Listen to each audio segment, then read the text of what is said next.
Hello everybody and welcome back to my channel. For those of you that are new here, my name is Seneca and I am a third year at UC Berkeley studying molecular and cell biology. And today I thought it might just be kind of interesting to walk you guys through how I register for courses, how I plan my schedule over 4 years, and just how to create a schedule and 4-year plan that gets all your major requirements in, but also lets you have fun and take things you're interested in, because I know that it is currently registration season for a lot of current college students, but as a new student, as a new freshman, I remember being just so intimidated by the number of courses available and kind of just overwhelmed and not really knowing how to plan things out. So I thought that I would just show you how I personally, as a current student, do it, and hopefully it'll help somebody. Don't forget to follow me on Instagram, like and subscribe, and let's get into this video. I've got my laptop right here just with a bunch of notes and helpful websites that I'm going to show you guys, and just thought that I would walk you through it like this. So the first thing that I usually do is I went to the molecular and cell biology department website, and so that's the major that I'm doing, and on there they have different undergraduate programs and different 4-year sample plans for the major. So I will put that on the screen right here, and basically it is just a sample schedule where you have all the courses you are required to take for the major, and then when the department suggests taking them and in what order. So this is really helpful because, as you can see, usually there's about 2 courses required per term for your major, and then the other courses that you take can be totally up to you for other requirements or even just for fun. As you can see, they've got the 4-year plan broken down by semester, and then there's also elective lists, and these are actually really helpful because not only are these probably required for your major, there's always some sort of elective component for most majors, regardless of whether you're MCB or not. I'm just using it as a sample one because, of course, it is what I know best. Definitely recommend really familiarizing yourself with your department's website, whatever that is for you, and just kind of knowing what you need to complete in order to graduate. Another thing that I recommend doing right when you're starting out, maybe when you're a freshman or sophomore, or when you're entering college even as a junior transfer, is figuring out what you still need to graduate from the university. So I'm not sure if this is just Berkeley. I'm hoping that it's not, but if it is, Berkeley students, this one's for you. So we have a university, college, and major set of requirements. So that's 3 sets of requirements that you have to fulfill, and there's an online tool that can kind of help you figure out what you fulfilled maybe with any AP or IB courses in high school, and then also can help you walk through to figure out what you still need to do in college. And so this really helps because then you're like, okay, here's the requirements that I need for my major, here's what I need for my college and my university. So it's very easy to make sure you're satisfying all of those. And so up here, I'll just put what mine looks like. This is our academic progress report, which you can do at any time online. And it just goes through each of the requirements that are required for your different programs and will tell you completed versus non-completed. And this is a great way to keep track of the things that you need to do so that you know you're getting all of those courses done and out of the way in order to become a college graduate. Okay, so the next thing that I recommend doing is either building a 4-year plan or even just starting to search for courses that interest you. I didn't really start seriously planning a 4-year plan until my sophomore year because freshman year I just wanted to try different things, see what interested me, make sure that the major that I thought I wanted to do was the right fit. And so what I did sophomore year to just keep myself accountable, make sure that I was fulfilling my requirements, is I made a Google spreadsheet with all of the courses I needed to take, all the requirements, and which semester I was planning on taking them. So I'll put that up just right here so that you can see it. Basically, it has each semester, and then it has the courses that I've taken or that I'm planning to take, the program that those courses are for. So LNS is my college, letters and science, MCB is my major, and Bio-E is my minor, so that I can just really keep track of getting everything done for each program. And then also I have the specific requirement name for that. And those aren't as important. It's more just for me, like elective A, elective B. These are all internal things that help keep me accountable and make sure that I know what I'm taking to fulfill things in case I ever need to reconfigure something. I have a lot of courses in the next 2 years marked for fun because I'm really interested in a lot of different things, and this is a big takeaway this is one big piece of advice I have for all of you out there who are going to college currently, planning on going to college in the future. Do take courses that interest you just for the purpose of, fun or something that you can learn, because it's really cool. You get to learn from these people who've specialized in this and dedicated their lives to this, and it's just really super rewarding. So I have a lot of flexibility built into my schedule just because I want to make sure that I can play around and take things I'm interested in.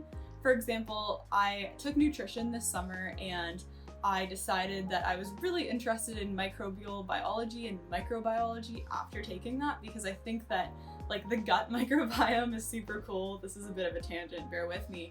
But then I realized, there's a whole microbiology class and there's microbial genetics that I can take. And so I decided to kind of take those for fun and build them into my schedule, and I definitely am loving that, and I highly recommend doing that. Whatever you're interested in, build some flexibility in if you can, and you will thank yourself for it later. This next piece of advice is really for when you're planning your schedule right before the semester where you're planning on taking those classes. So for example, right now, I'm planning for spring 2021, which is next semester, and I'm kind of making sure that the classes that I want to take are being offered, and then if they're not, finding substitutes to make sure that I'm still getting things done and taking things that I'm excited about. So the thing that I recommend doing for this, and that you should do regardless of what university or college or program you're in, is look at your university's course catalog. And this is just a huge list, it's usually online, of all of the courses your university is offering for the following term. And it has all sorts of things. It's got class descriptions, class times, who's teaching, lots of different good information to know when you're planning. So I'll just put mine up here. This is the Berkeley Academic Guide, also known as our course catalog. And what you can do is select the term that you're thinking about. You can search by class name, class number. You can even search by degree requirement or breadth requirement. So for example, I still have to take an international studies class in order to graduate.